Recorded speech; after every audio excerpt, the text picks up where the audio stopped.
Avoid these 3 mistakes when starting your fragrance collection. The very first mistake you want to avoid is buying a bunch of clone fragrances to fill up your collection. Now, these are great for the price, and because there are so many good fragrances for the price, you end up buying a lot of fragrances that you aren't going to really wear as much and that are good but not great. Instead of spending $400 in total on 20 different clone fragrances, you could get $400 worth of 3 really good fragrances that you'd much rather reach for all the time over the other 20 good fragrances that are still good but not as good as the others. Choose quality over quantity.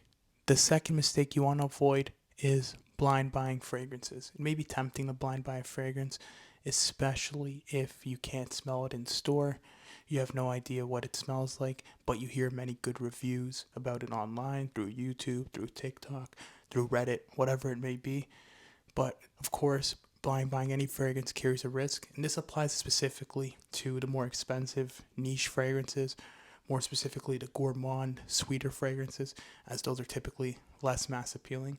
Although I compliment a lot of these fragrances a lot, of course, everything is subjective, and it's much better to spend maybe $20 to $30 on a decant than it is to spend $300 to $400 on a niche fragrance that you might never wear. Third and final mistake you want to avoid, going back to what I said earlier, is falling for the TikTok hype or the YouTube hype or the hype online for any fragrance. You shouldn't let that dictate whether or not you will for sure buy a fragrance. This applies to whether you're blind buying a fragrance or whether you perceive a fragrance to be good or not good based on what you see online, because you really have no idea until you smell the fragrance yourself.